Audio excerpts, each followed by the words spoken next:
Okay, dear students, let us welcome to the second PPT.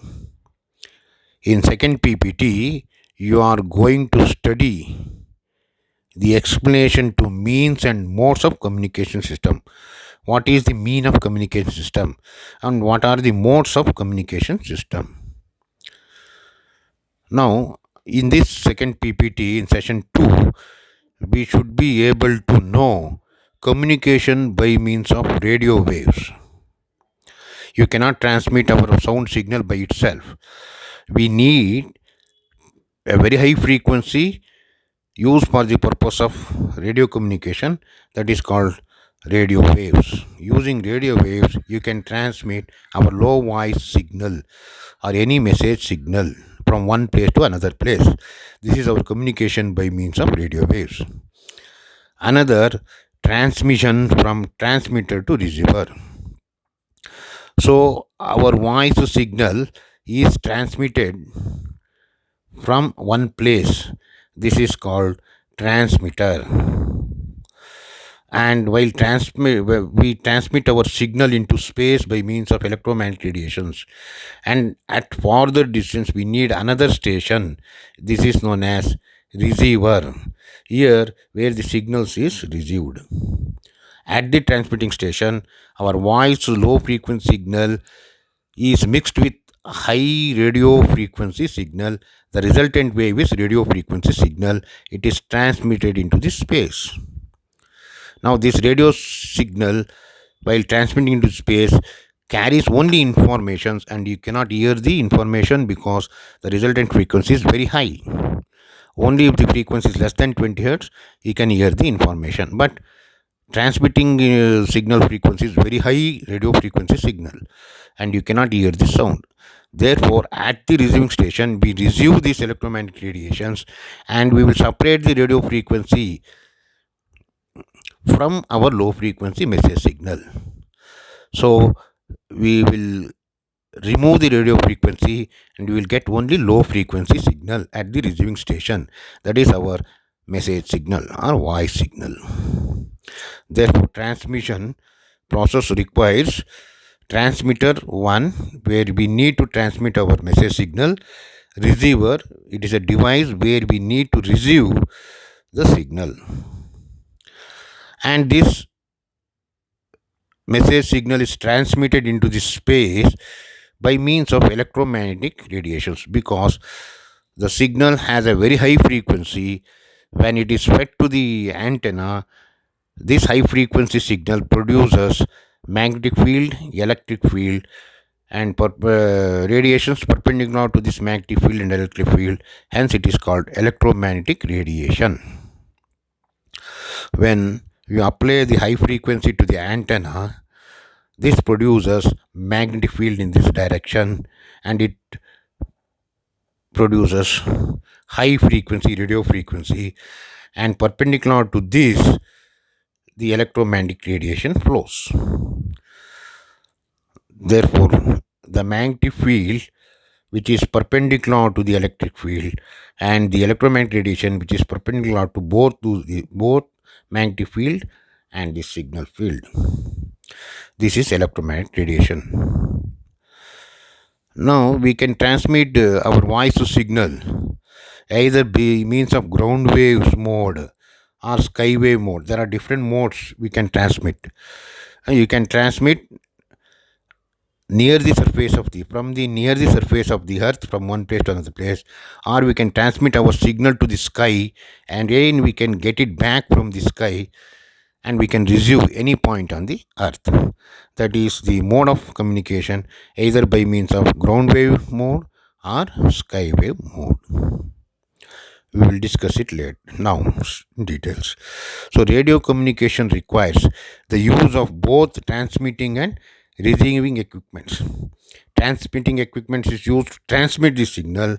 Receiving equipment is used to receive the signal to get our voice back. The transmitting equipment includes transmitter and transmitting antenna. Antenna is just like a conductor which carry the current. The receiving equipment includes receiver and receiving antenna. And at the transmitter, our message signal cannot be transmitted. It is modified with high frequency radio frequency signal. That's why we call it as modulated signal or modified signal. This modulated signal is transmitted at the transmitter and transmitting it as a electromagnetic radiations in the space. At the receiver, this electromagnetic radiations is received by the receiving antenna first, and then it is subjected to certain process, where in this process demodulation, that is separation of high frequency and from low frequency process is achieved. High frequency is used to only carry the signal. That is not our important signal. Our important signal is our voice signal. Therefore, at the receiver, we get the voice signal back. So, by removing high frequency signal. Now, this electromagnetic radiation transmitter is transmitted as ground waves. So, these electromagnetic variations transmitted from the transmitter can also travel along the surface of the ground, that is called by means of ground wave transmissions. You can also transmit the electromagnetic radiations through ionosphere into the sky, that is known as sky wave transmission. Now, let us discuss what is ground wave transmission and sky wave transmission.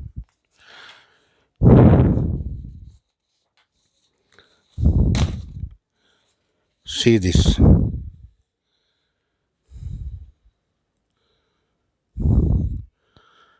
So, this is the surface of the earth. I will situate a transmitting station which contains transmitting antenna, where the message signal is transmitted all over the space and also along the surface of the ground. The transmitting signal in the form of electromagnetic radiations travels nearby the Earth's surface. This is called ground wave transmission. And these electromagnetic radiations can also be transmitted into the ionospheres about 12 above the surface, Earth's surface. It consists of number of layers. These layers are called ionospheric layers. These different ionospheric layers have different densities. Therefore, when one ray electromagnetic radiation travels and hits the two ionospheric separation lines of separation of two ionospheric layers, it may either refract or reflect back. So this is the angle of incidence. Draw a normal to the line of separation of two media, one ionospheric layer, another ionospheric layer. Assume that lower surface is a denser medium, upper surface is a rarer medium. Then light falls on this medium at an angle of incidence, say I. For this one, it may transmit into the another sphere, another ionosphere, and it will not reflect back. Suppose if this angle of incidence is equal to C, the critical angle, then the electromagnetic radiation stuff traveling to the other ionosphere, it gets reflected back again. Now consider this another electromagnetic radiations incident at an angle greater than the critical angle. Then instead of refracting, it reflects back and reaches the Earth's surface at a point. This is the first point where all the rays of electromagnetic radiations escapes into the ionosphere and only one ray is reflected. First reflection occurs. There are number of rays here. Only this is the first reflection occurs. Now see the point on the Earth's surface where the first reflection occurs. The reception is possible. That means we have received the signal.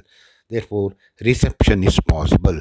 You can place the transmitter here, and this transmitter will, you can place the receiver here, and this receiver will receive the first reflection from this sky. Similarly, you can have any number of reflections and any number of receiving stations. You can place receiving station anywhere on the Earth's surface, and all the receiver will receive the same signal reflected from the ionosphere. This is the point where the first reflection occurs.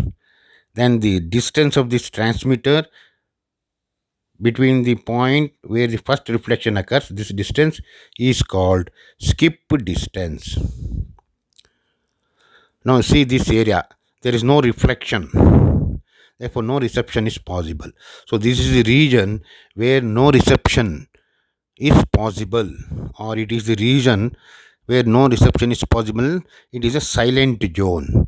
Therefore this silent zone where no reception is possible is called skip zone. You can transmit these rays from here with different frequency f1, f2, f3, etc. But there is a certain frequency, that is maximum frequency among f1, f2, f3. For this maximum frequency, it reflects back and reception is possible. This is called maximum usable frequency. So these are the different modes of transmissions. That is, the signal from this transmitting station can be transmitted along the surface of the earth, near the surface of the earth, by means of ground waves, or the signal from the transmitter can be made to pass through different ionospheres, and the certain signals where the angle of incidence is greater than critical, they get reflected back, and we can receive the signal on the earth surface itself after reflection from the ionosphere. This is called sky wave propagation. This is called ground wave propagation. Thank you.